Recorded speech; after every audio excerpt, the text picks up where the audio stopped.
Good evening, everyone. My name is Caleb Bacon. I typically go by the moniker of either Caleb Baconator or I Like Trains Too.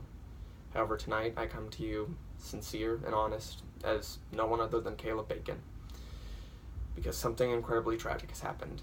Last night, outside of Colorado, outside of Denver, a woman was struck and killed by Union Pacific number 844.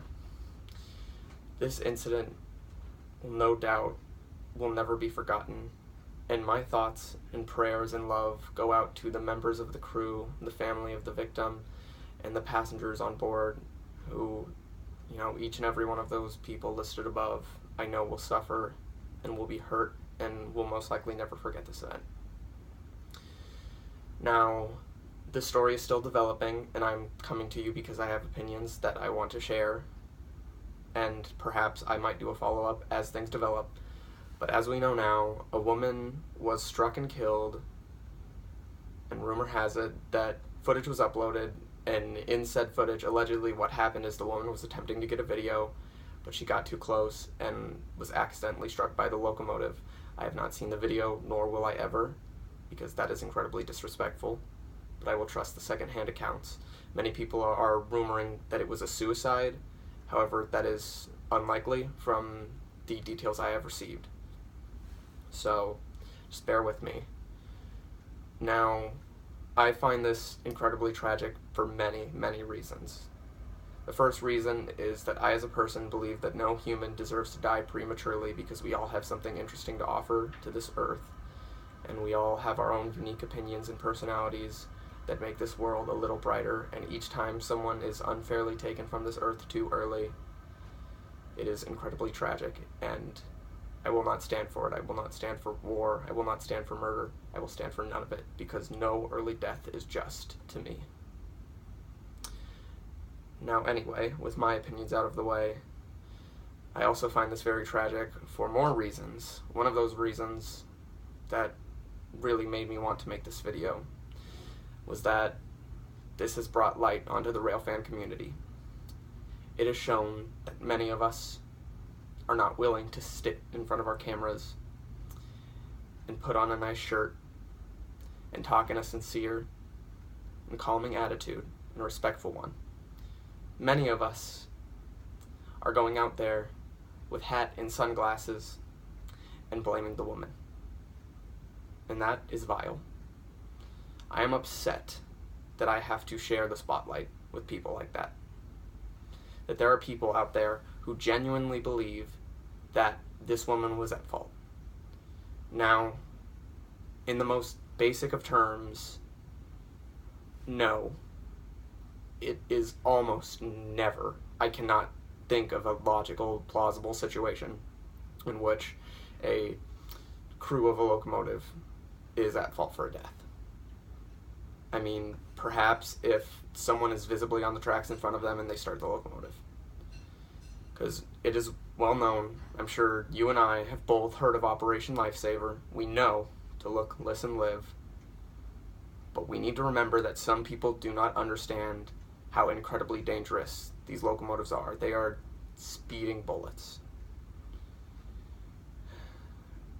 And not everyone understands that.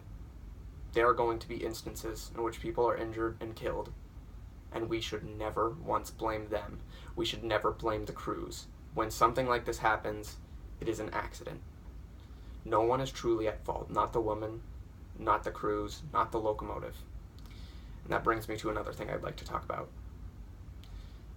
It is very possible that if this gets out, and if any people find out about this, this could put a dent in steam excursions.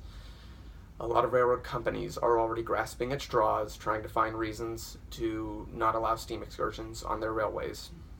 And a lot of companies are trying to ban historic equipment. And as it is, steam excursions are likely on their way out anyway, because general interest is going down in the children of the world today.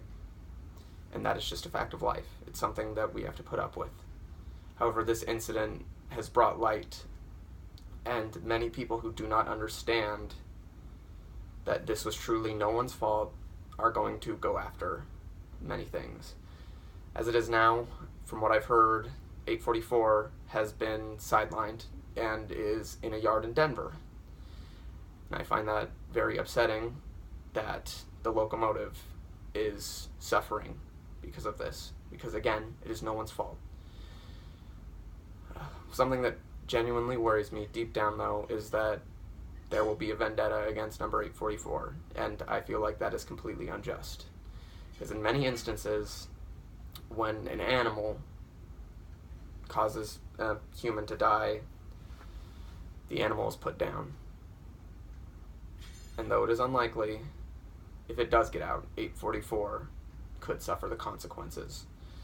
Now, since it was number 844, Union Pacific's flagship steam locomotive, it would be very difficult for them to operate without Union Pacific 844, so I highly doubt that they will willingly sideline 844. I also highly doubt that 844 is at genuine risk of being scrapped. However, nothing is out of the question, because if this is brought to the light, many people will have radical opinions, and many people who don't understand will come in with those uneducated opinions. And it is those uneducated opinions that are changing society as we know it. Now, I do not personally feel that 844 should suffer the consequences at all. I feel like once 844 is returned to order, and once everything is cleaned up and dealt with, once the situation unfolds, I believe 844 should go right back to Cheyenne and continue excursions. I do not believe that anything should happen, whether it's just symbolic of taking out of service in respect or not. 844 should not suffer consequences because 844 is not responsible. The crews that were driving 844 are not responsible. No one is responsible, and I don't know how clear I can make that. It is important that we remember that no one is responsible for this. However, it is inevitable that there will be consequences. I do not personally believe that this will go on without creating any form of ripple. I believe that it will be apparent in the lives of rail fans and the lives of people. I don't doubt that this will go unnoticed. I do doubt this will go unnoticed. No, excuse me. I do not doubt that this will not go unnoticed. No.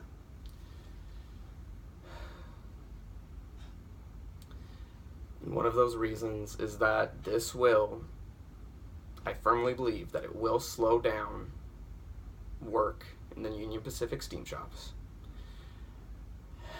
And that greatly concerns me, as Big Boy number 4014 is currently scheduled to be running by at least May 10th, 2019 for the 150th anniversary of the driving of the Golden Spike.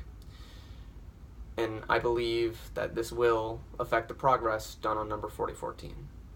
And I believe that there is a slight chance that this could delay that date. And I feel like that would be incredibly upsetting.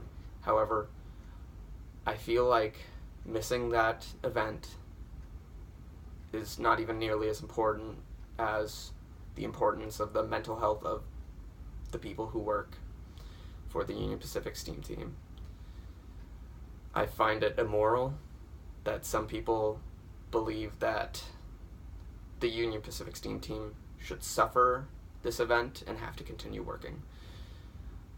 I believe that they should get all the time off they so choose for therapy or whatever it be.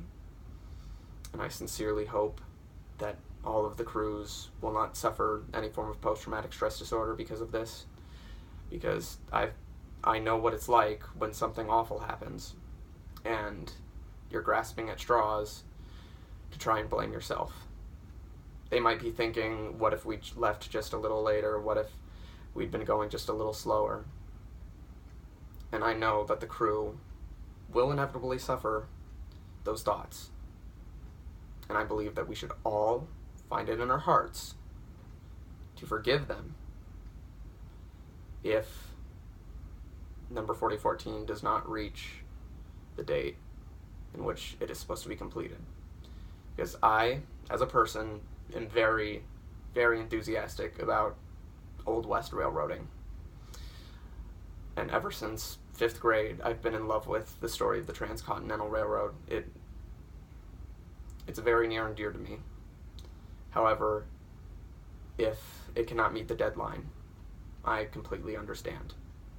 Because although the driving of the Golden Spike is a monumental moment in history that forever changed humanity in America, as I was saying earlier, each life is important, and I firmly believe that the lives of the people who are working for Union Pacific are more important than the life of number 4014. Now, to wrap it all up, I'm going to give my final thoughts. It is possible that the family will attempt to sue Union Pacific, and I hope it does not come to that, because as I see it, it's very possible that the STEAM program already is not receiving much funds, as few STEAM programs do. And I sincerely hope that everyone can forgive each other and understand that this was indeed an accident. Nothing more, nothing less. And I hope we can all move on and be mature about this event, because it is incredibly tragic and should not be undermined. With that, I will be signing out.